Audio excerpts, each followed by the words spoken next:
one. We're joined with Jim Rogers, a man who needs no introduction to the investing community. He's pretty much a legend. And Jim joins us from Singapore. Jim, I want to talk to you first of all about, and thank you for your time. First of all, about how you are doing, how things are going in Singapore and in Asia as the world responds to this pandemic. Well, I only know what I see on the internet and read in the press these days. And as you know, the press is less reliable than it used to be. But, you know, Singapore was closed down. It's still partially, at least the airport is still partially closed. There's no place to go. And even if you could, there are not many flights. But China seems to have been doing a less bad job.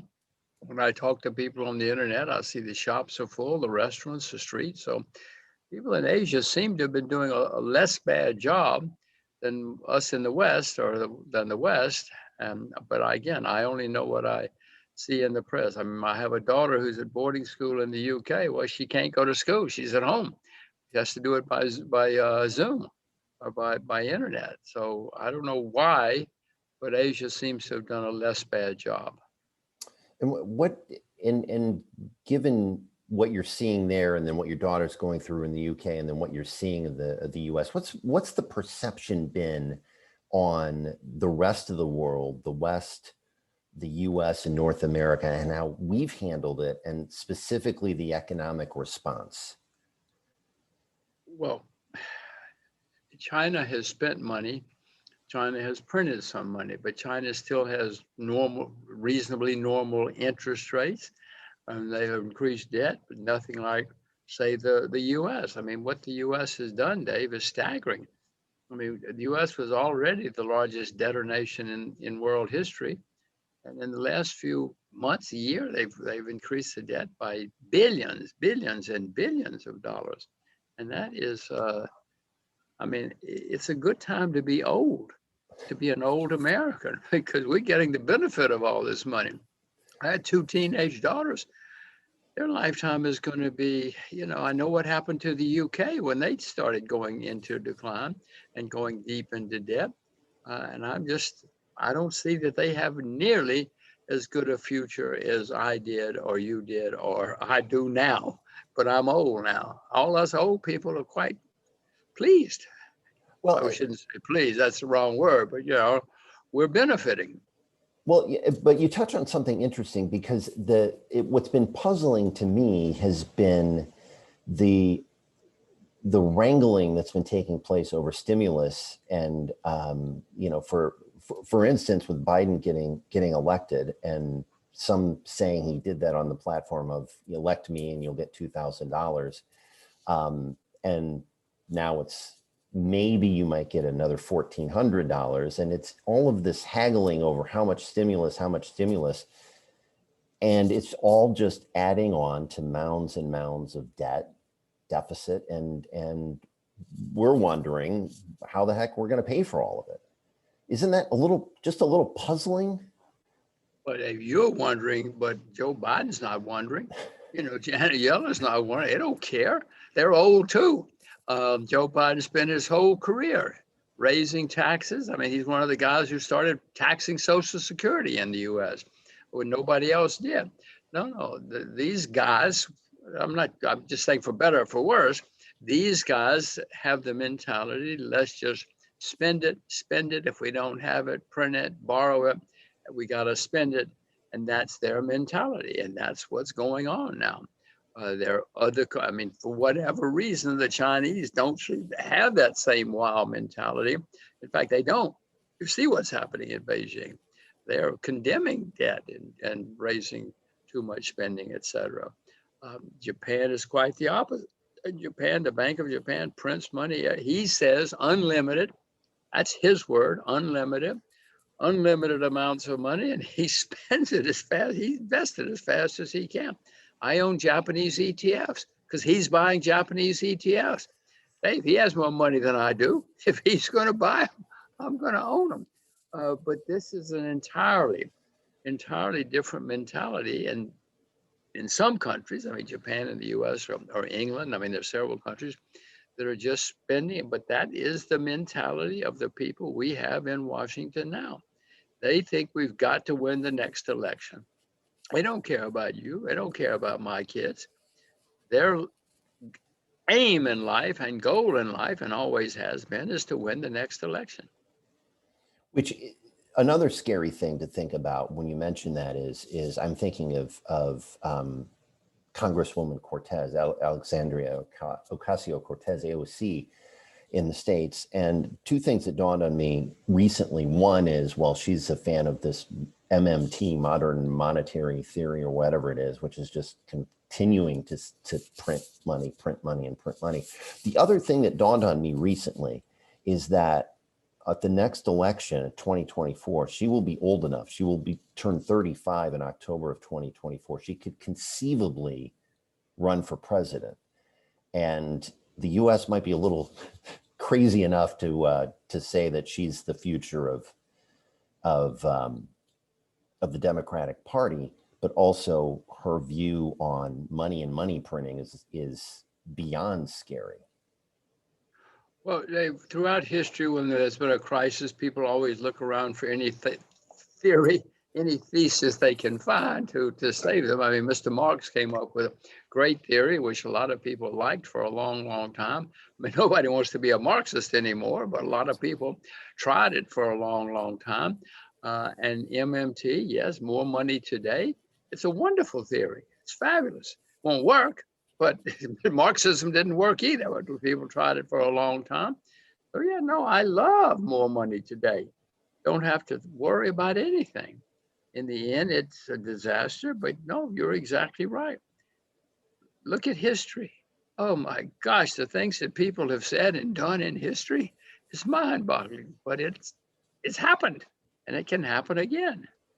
Well, do you think that in some cases, Jim, we might be looking and like watching the car wreck in slow motion? That I've watched interviews you've done in the past where you said, the next crash could be coming and we may or may not be in a bubble. And a lot of these concepts will ebb and flow, I understand, as time marches on and then some crazy black swan event happens or whatever. But do you get the feeling we might be watching the next train wreck in slow motion and then all of a sudden it's going to be fast motion train wreck of an economy?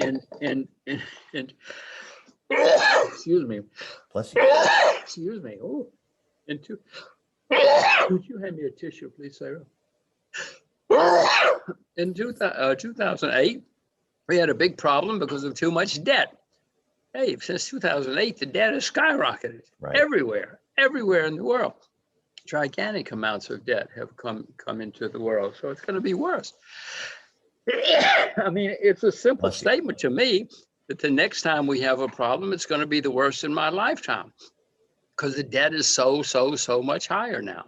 I mean, I don't know how that cannot be an accurate statement. I will say Janet Yellen says, no, we're not going to have economic problems anymore. We have solved the problem. Well, Janet Yellen has degrees from two fancy Ivy League universities. If you believe her, that we're never going to have an economic problem again, you should stop listening to me. But I know history shows differently, and the next time has to be a disaster for all of us.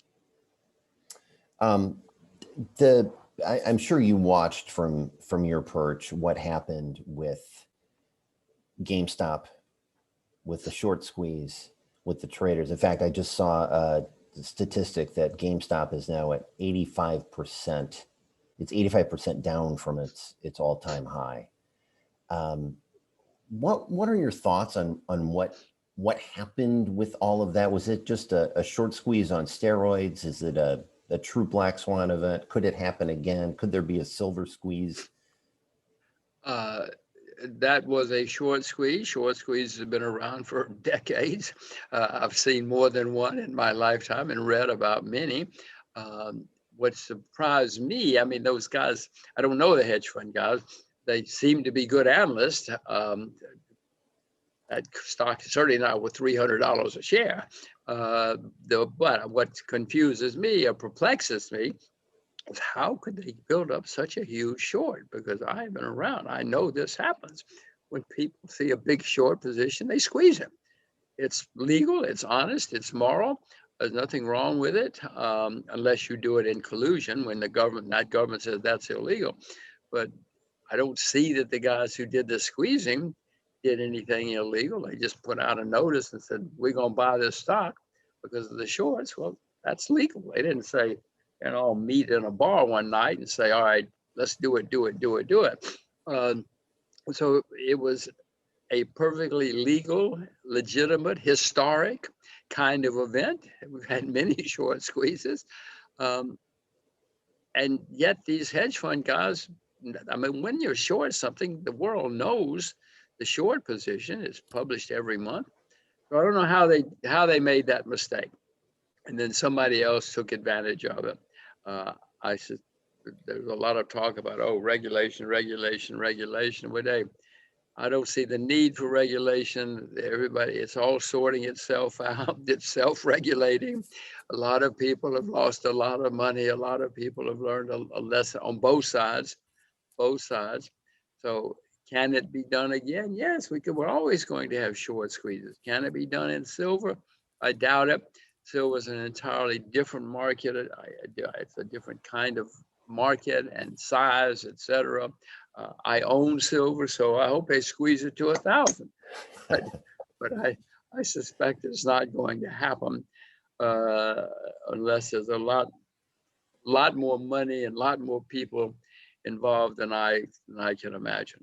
Well, it seems to me that again, from more of the amateur perspective, I've got some silver sitting somewhere around the house, but it seems to me that if you wanted to really truly squeeze short silver, you needed a warehouse somewhere where you could store all the stuff. Well, you need more than a warehouse, because of the size of the market and the nature of the market, the futures markets. With the stocks, there's a limited number of shares, and somebody has to borrow them, which there's a limit. Of course, the world's not infinite silver, but there's a lot of it out there somewhere.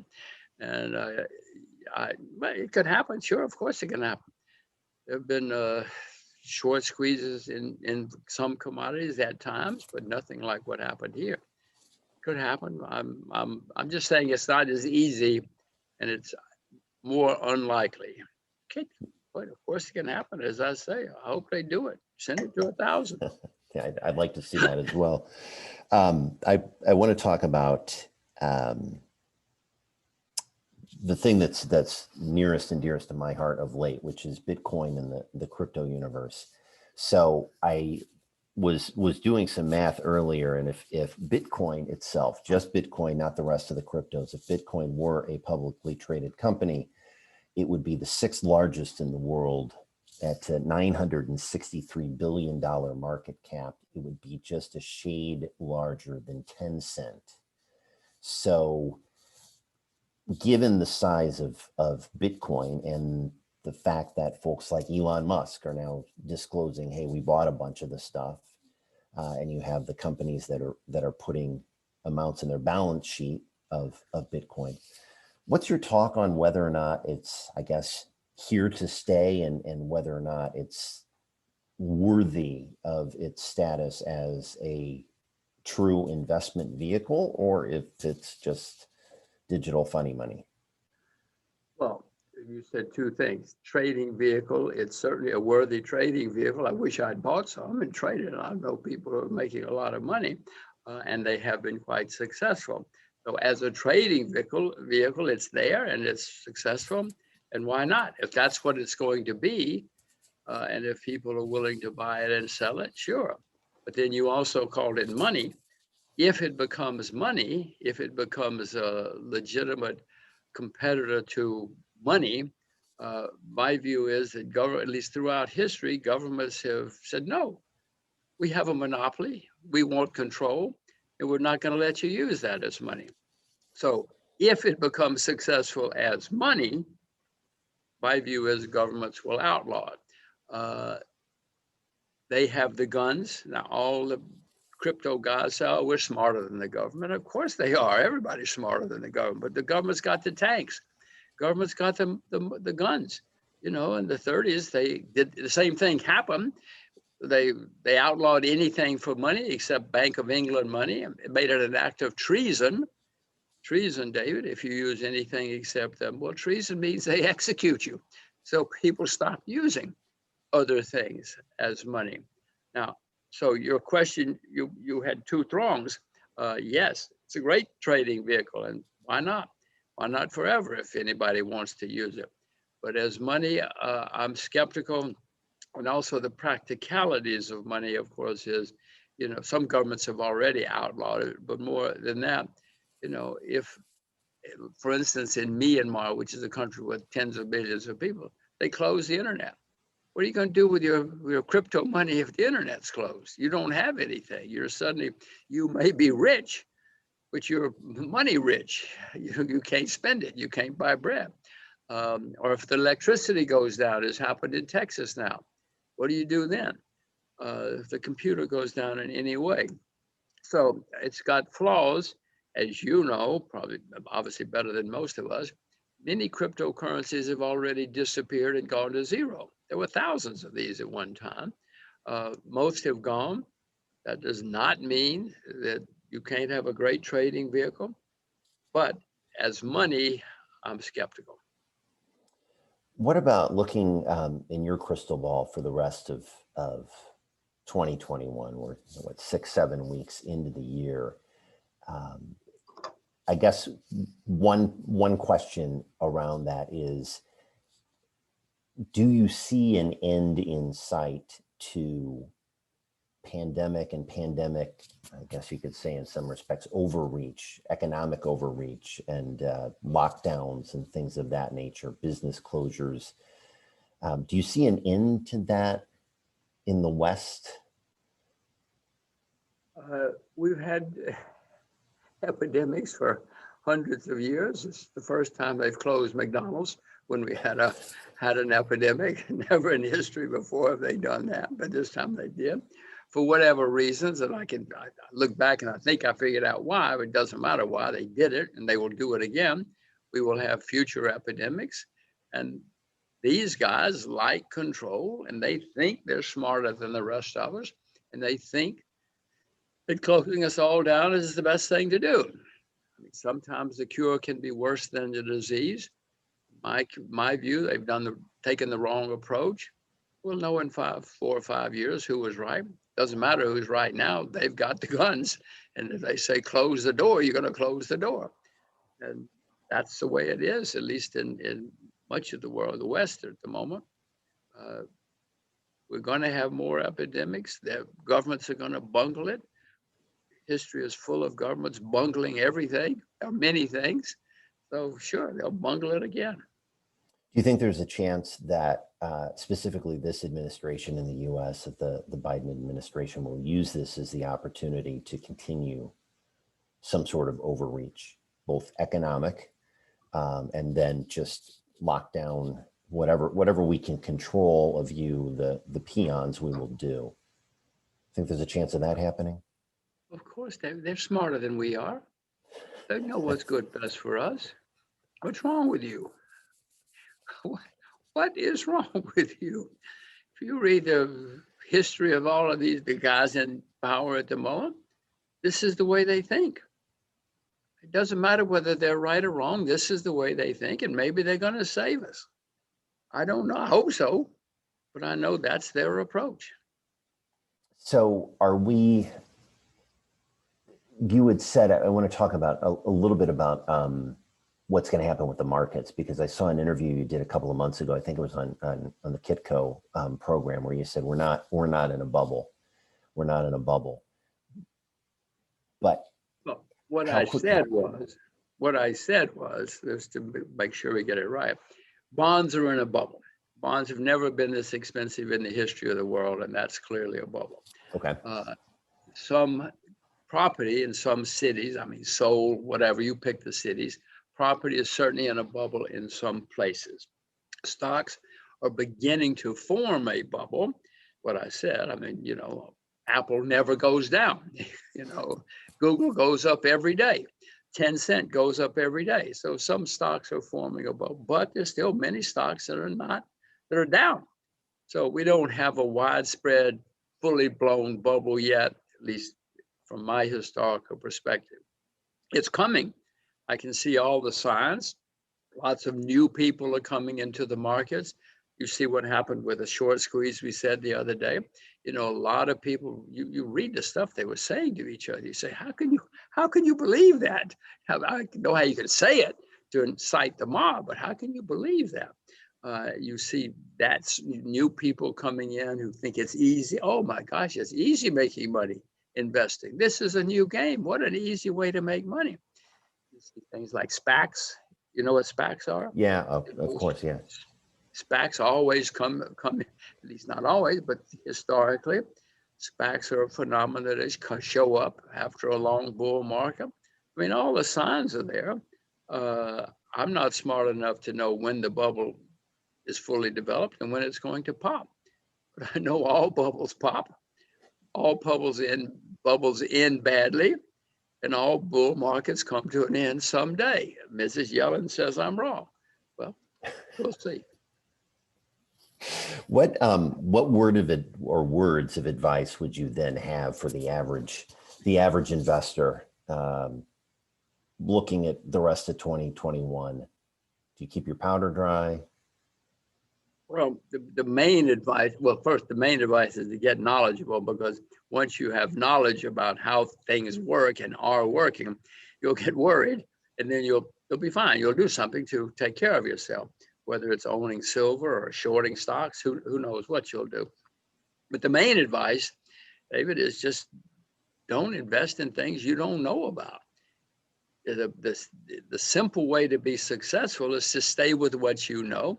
No, nobody wants that. They want a hot tip. Just give me one hot tip, just one. You know, I want to be rich this month. Well, okay, fine, but hot tips will send you to the poorhouse.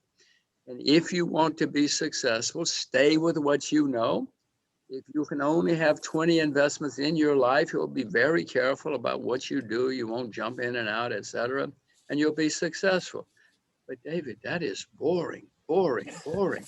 Nobody wants that kind of advice.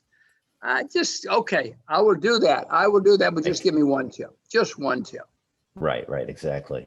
Yeah, and a lot of this is I mean, I think back to the dot-com boom of the late 90s and 2000s, and boy, that was exhilarating and thrilling and so much fun. And 20 plus years later, now I know how it ended, and hopefully I'm a lot smarter. But we've got a lot of that type of individual jumping in now, and that's what's scary to me. But David, I've been around longer than you, so I've seen more than just the late 90s, and I've read about many of them and watched many from afar. I remember the one in Kuwait. I remember Japan in the late 80s. No, this is not the first time that human beings have gone nuts and created bubbles. Are we more nuts now than we used to be? No, it's all the same.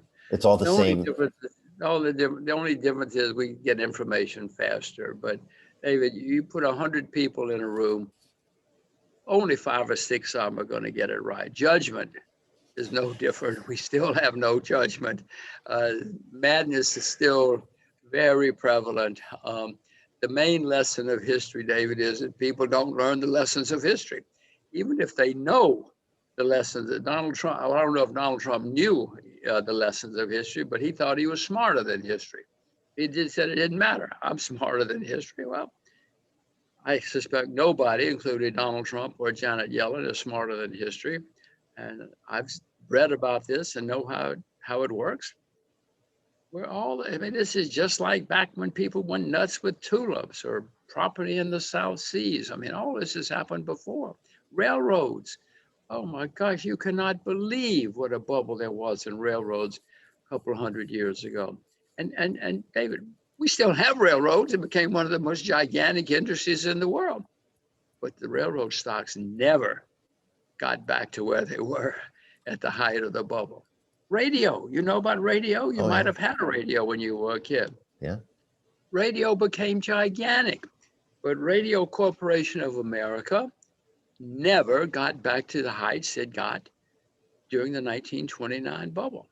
Well, I mean, RCA became a huge company, huge company. if you think about the history of NBC, I mean, NBC had to split itself into the red and the blue network because it was too big. It was becoming a monopoly or whatever. But if you had guessed 20 years ago that NBC would be subsumed, well, 40 years ago that NBC would be subsumed into General Electric and then would cleave itself off of General Electric and then be bought by a cable conglomerate, people might have thought you were a little crazy. David, especially if this were 1929. Right. And you heard the things that were said about Radio Corp of America, RCA. I mean, that was a wonder, a miracle, miracle. What's wrong with you? Don't you understand it's different this time? You're crazy. It's different this time. Radio Corporation of America in 1929 was, I mean, I've seen it happen again. Don't say I said I've read enough history to know. Oh my God, it's happened again when the Japanese started buying property in the late 80s. Oh my gosh, you would think, or people did think, oh, the Japanese don't put their trousers on one leg at a time. They're different. They're miracle. They're magic. They're magic. Well, they are. And the Japanese stock market over 30 years later is still down 30% or something. It's never been back to the heights it got in the bubble. So, yeah, all these miracles are great, but they all come to an end.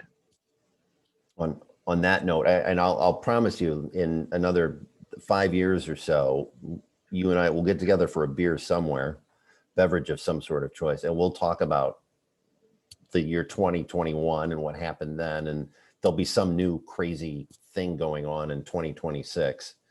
So I'll make that promise to you. Well, I accept that offer, but I doubt if it'll happen. It usually takes longer than that.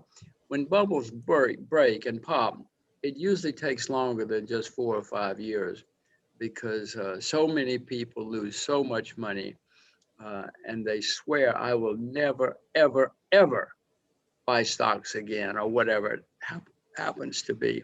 It usually takes more than 4 or 5 years for the memories to fade and a whole new crowd to come along and people to start thinking, oh, well, it is different this time. Now it's okay.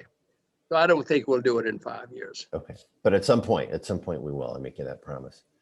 Well, I hope that very, very much. The question, I'm not sure where. A lot of the world's going to be bankrupt. Oh, I hope I'm not one. I hope I'm not bankrupt. I know a lot of bad stuff is going to happen. I just hope I survive and hope we both do. And I hope that we can still get someplace where they're still serving beer or whiskey or tea or whatever it is you want to drink. There you go. On that note, Jim, I thank you so much for your time. I appreciate it. My pleasure, Dave. Let's do it again sometime. All right. Take care. Thank you. All right. See ya. Bye-bye.